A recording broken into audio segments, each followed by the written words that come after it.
Chapter 12. The airplane ride was boring, and the ride to my parents' house couldn't have been any worse. My dad wouldn't stop bothering me about getting married, and my mom kept going on about my safety. All in all, it was terrible. When we finally pulled up into the driveway, I was relieved that I could finally get a rest from all the questions. I quickly got out of the car and went to grab my luggage. However, my dad, being the guy he is, gently pushed me aside and grabbed it for me. I took a deep breath and followed him in while Mom got her luggage out of the trunk. My dad hauled my luggage upstairs to the bedroom, and I looked around the entryway. There was a small table on the side with several family pictures from when I was younger. I let out a sigh as I heard my dad coming back downstairs. My mom joined us in the entryway, and my dad smiled at her taking her bags. Mom continued to smile as he hauled the luggage off to another part of the house. My mom grabbed my hand and started walking upstairs. Come on, let's go see what I did to your room. I rolled my eyes at her as she continued to guide me. She has always acted the same ever since I had gotten some form of cancer. I had stayed in the hospital most of my time throughout my elementary and middle school life due to it. My mother has been treating me like a child ever since, and even though I needed the comfort then, I don't need it now. She won't be able to offer the kind of comfort I need, as I have already experienced. Thanks to that psycho killer, I might be mentally unstable, which means the only comfort I'll be able to get is through myself or someone who has a medical degree. Of course, my mother doesn't know about my little mental breakdown, but it's not like I would tell her, because she would treat me like a child. I have a feeling that she can accept that I am an adult now, and that I am not a child that absolutely needs her to be able to even walk. I would tell her I can walk by myself and that I didn't need her help, but then she'd have a meltdown. I can't stand seeing her cry or seeing her upset in any way, even if she treats me the way she does. My mom opened the door and let go of my hand as I walked inside. I looked around the room, looking at changes that had been made since I was a teenager. The room was no longer a soft pink from my childhood, but a soft lavender. The bed sheets, when plain old black and white, and there was a desk decorated with knickknacks and a laptop. There, several paintings of nature, plus my bookshelf that was still filled with books I had read. I ran my hand over the shelf of books and smiled to myself. Although there was a subtle change from when I was a teenager, it was a nice change. I let out a sigh and looked at my window and at the house outside. I will admit that I didn't have the same view that my house did, but it was good enough. I looked towards my mom and gave her an approved smile.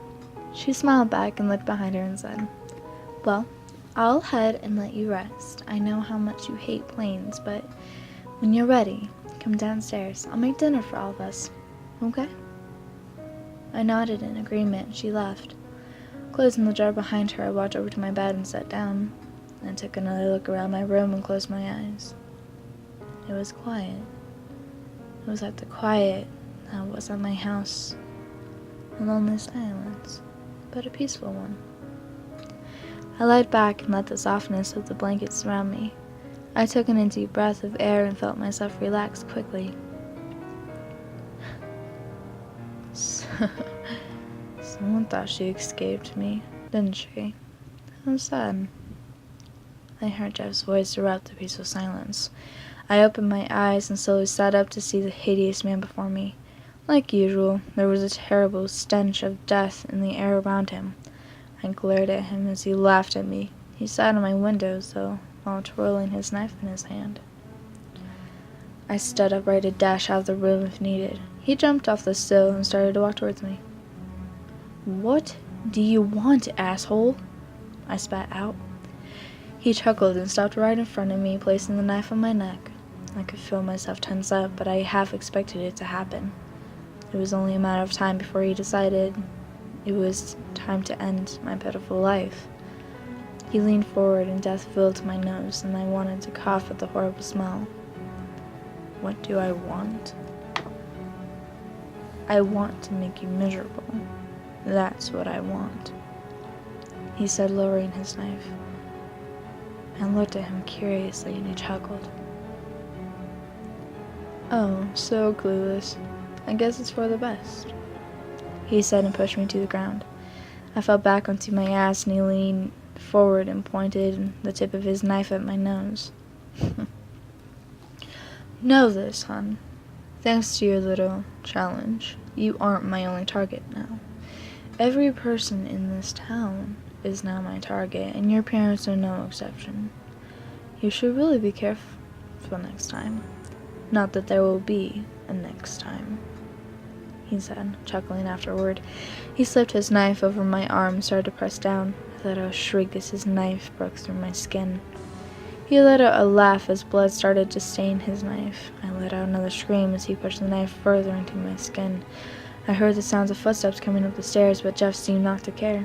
He seemed lost in my pain, and the look on his face seemed to make the pain even worse than what it already was. The door to my room swung open, and Jeff looked towards the sound quickly. I looked towards my parents and saw the gun in my dad's hand. He held it up, and in that instant, I wish I hadn't screamed. Jeff threw his knife in my dad's forearm and ran towards the window. My dad dropped the gun as Jeff jumped out the window with ease, leaving out only the sound of my dad wincing in pain. I sat up and put a hand over the wound on my arm. My mom went over to me and helped me up. She guided both of us downstairs and treated our wounds. Mom slipped the knife into a sandwich bag and put the bag in her purse. She let out a sigh and rubbed my dad's wound. "I didn't think he would have followed us," I heard her mutter. She rested her head on my dad's shoulder as he rubbed her back gently. I felt guilty, because I had a feeling that he would have followed us, but I didn't mention it. If I had, maybe my parents would have taken better precautions about this. I kept quiet as my mom broke into tears about having me and my dad hurt over this whole experience. It was my fault, but I couldn't bring myself to try and convince her to let me leave. I knew she would refuse, but after this it'd be easier, and I'd be able to make all this go away for them. I kept quiet anyway, because I can't leave my mother, not when she feels so weak and vulnerable. And there is no telling if Jeff would come after them once he kills me. For all I know, he'd be planning to kill me and my parents no matter what happens. Maybe because of my stupid mouth, they became his next victims. I let out a sigh and rested my head in my palms. This is all more than it needs to be. If I hadn't decided that I needed to investigate Jeff, then none of this would have happened. If anything, only I would be dead and my parents would be safe from harm. Eventually, my mom stopped crying and made dinner. We sat in silence as we ate, as if something bad would come up if we did. After dinner, I was forced to sleep on the couch, and they went to bed. I was drawn by a sleepless night, and later I hoped that I could have at least gotten something in, at least some form of sleep before the next attack fell upon me.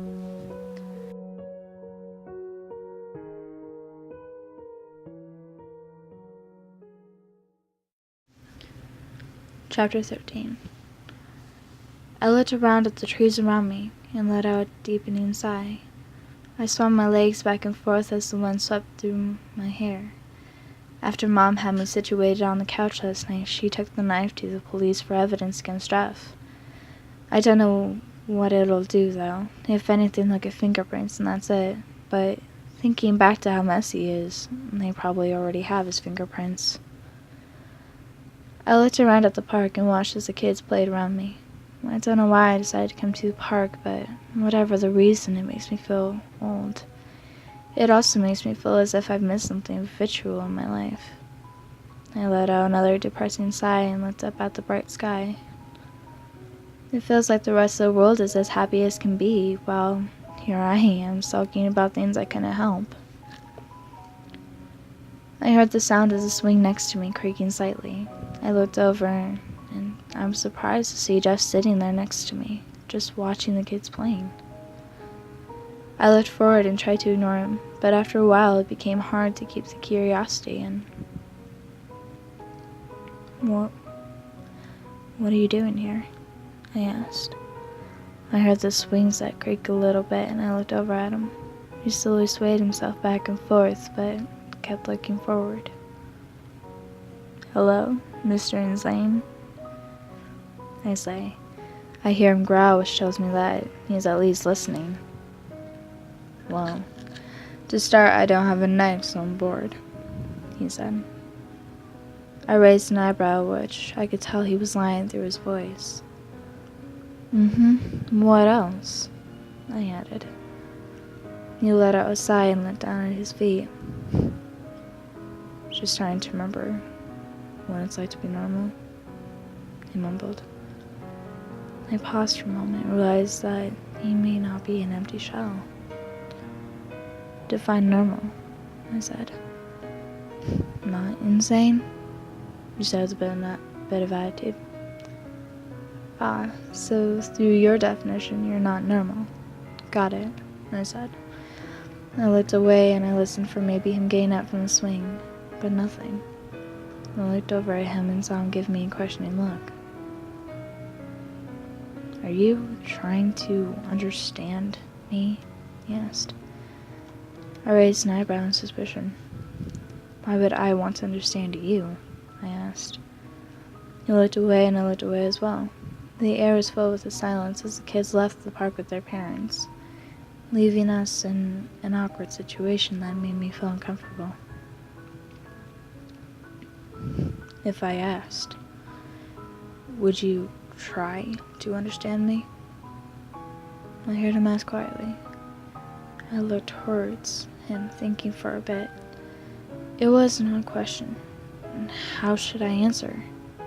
Should I just say yes, or should I give him advice I know he won't take? Why do you want me to understand you? I asked instead. He let out an uneven sigh and looked to the sky. His expression was not that of the insane person that I had seen several times before, but of someone else. Everyone gets a little lonely sometimes, he replied quietly. It seemed like he was a little reluctant to say it, but he did. I felt myself smile as I realized something that seemed like the discovery of the century. He is more normal than he seems to be at first sight, at first glance, but I don't know why that made me feel happy. I guess it's like having a friend tell you a little secret, which I never experienced.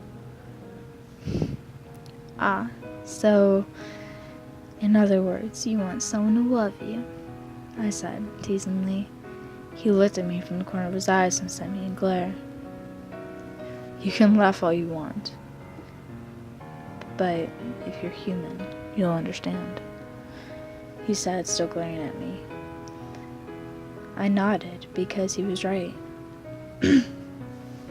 Every human longs for it at some point unless they're sociopaths. It's pretty clear, at least to me, that Jeff is a psychopath, not a sociopath. There's a big difference.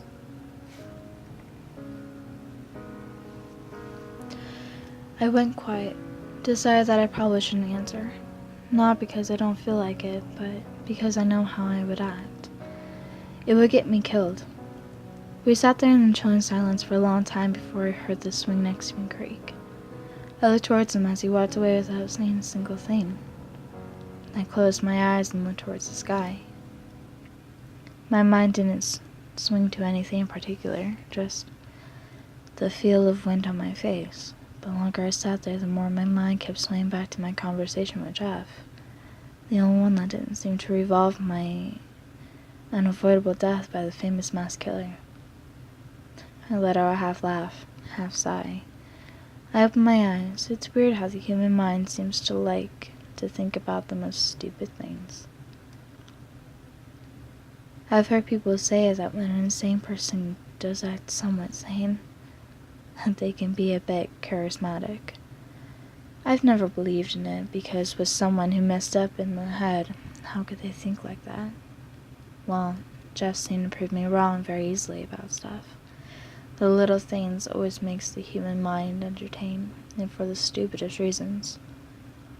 I got it from the swing set and recognized that horrified scream that came from somewhere nearby, although my mind was shouting at me, "Curiosity killed the cat." I didn't listen. My curiosity will always get the better of me, and I know that, so I guess I'll be the cat that got killed. I walked towards where I heard the scream and stopped short of the corner. I had a feeling that if I stepped around that corner, I would not like what I was about to see. So I stopped and just listened with my back pressed against the brick wall of the building. The sounds of a woman pleading for her life quickly filled my ears, along with the cries of children. Not even that got me moving, which made me, somewhere in the back of my head, simply feel disappointment. I kept in a sigh as the woman pleaded for the safety of her children. I felt myself smile, because at least she has hope, but it won't last, I know that.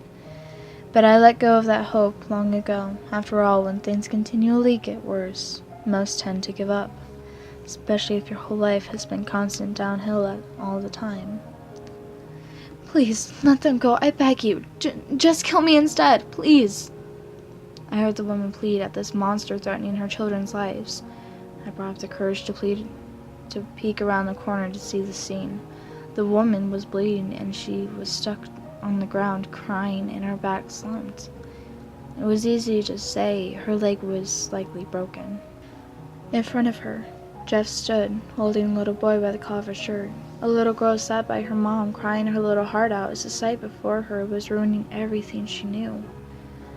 Jeff looked back at the mother and dropped the boy on his feet. He coughed loudly as Jeff approached the woman. "You should know when to shut your mouth. You were going to die anyways, but your annoying begging has put me on my last string. It's bad enough that your kids have no manners." Jeff spat as he grabbed the woman's face and squeezed her cheeks together, tears streaming down her face, and Jeff's face lit up with enjoyment. I turned back around as Jeff slid the knife between her lips and carved his devilish smile onto her face. Her screams filled my ears, and I tried to walk away, but curiosity kept me in my place.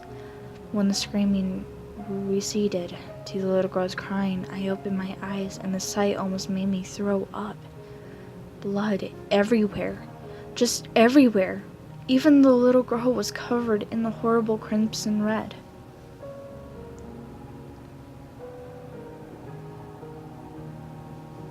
"What'd you do to Mama?" asked the girl in between sobs. "Why is she not moving? Why?" The girl continued to sob as she tugged on Jeff's pants, only making him furious. As his blood-covered hand reached down to grab the girl, I pulled myself out of the corner. "You were complaining about not being normal, but here you are being, well, not normal," I said. I walked up to the little girl as Jeff froze in his place. I picked the little girl up in my arms, and she buried her face into my shoulder. I then walked over to the boy and offered my hand to him. He quickly grabbed it and stood up, starting to sob in the process. I looked back at Jeff to see him still frozen in that position. "If you want to get any better, shouldn't you try to stop what's making you do such things to people? Wouldn't it make something a little better at least?" I asked as I slowly walked away, leading the small children with me. I didn't look back after that, because there's no way I wanted to know if he was running after me or still stuck in place. Either way, I feel like I accomplished something, because I stepped out of my little box and decided to save 2 children I only saw moments before as happy angels. As we walked out of the park, there were several people crowded in the parking lot, and many started gasping as I emerged. They all began to mutter, and several began to call the police. I unlocked my car and set the children in the back seats as I await police.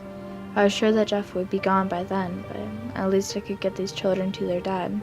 However, hope isn't always the greatest thing to rely on.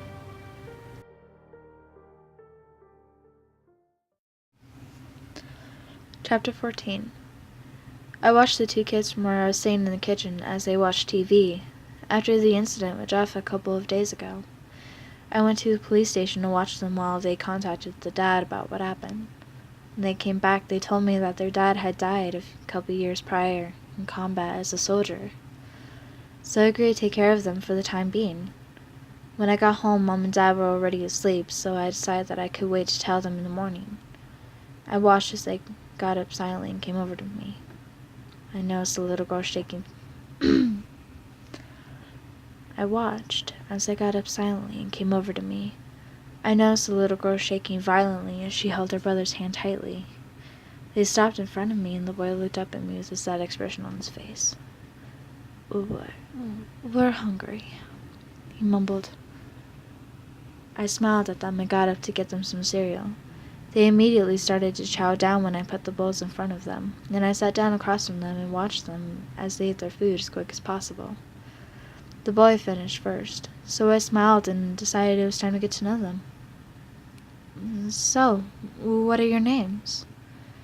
I asked sweetly, and the boy looked at his sister nervously.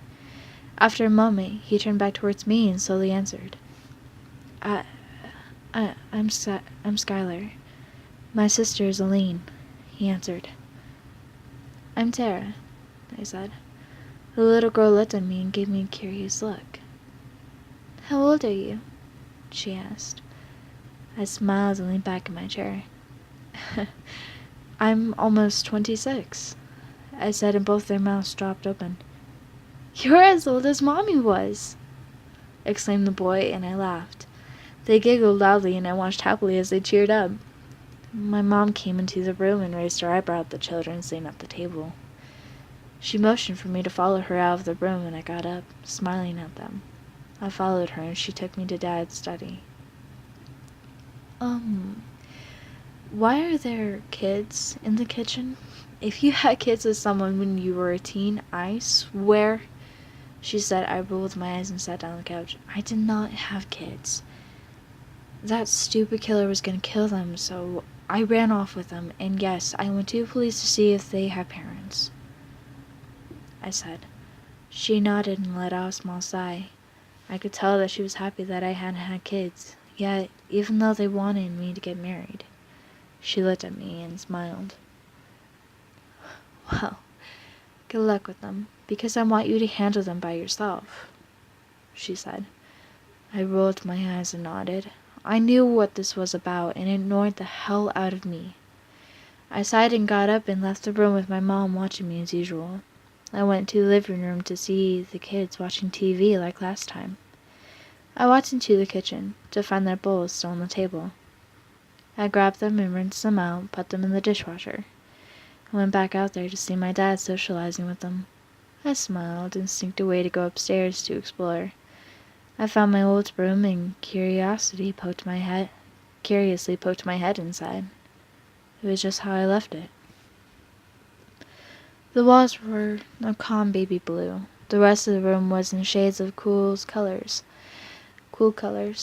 I took in a deep breath and walked further into the room. I walked over to the window and gazed out at the small strip of yard with a tree that met up with the height of my window.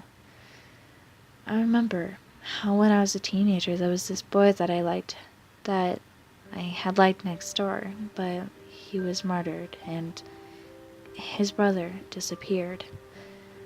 I looked out at the tree that I used to climb to get to his room and smiled to myself. I held back the childish room to open the window and go climb the tree like I used to then. I turned around and looked out at my room. The silence made my skin crawl, but at least at the same time it made me feel at peace, since this is the room I spent a lot of my time in. I closed my eyes as I smiled and remembered sweet memories from my teenage years. I remember back to one night in particular that set me on edge just by the thought. I had woken up abruptly in the middle of the night and I was having a really hard time getting back to sleep. I went over to my room hoping that maybe he would be up. I waited for a few moments before hearing a loud screaming coming from his room. I ran to my parents and insisted on staying downstairs until the police had come. Turned out that my high school love had been murdered and his brother had disappeared. I opened my eyes and let out a sharp sigh and felt the sensation of being watched. I closed my eyes again and told myself that it was nothing. After a moment, the paranoid side of me insisted that I turn around. And well, I did. I was shocked to see Jeff glaring at me from the window. I started to back away, but he had already climbed out of the window.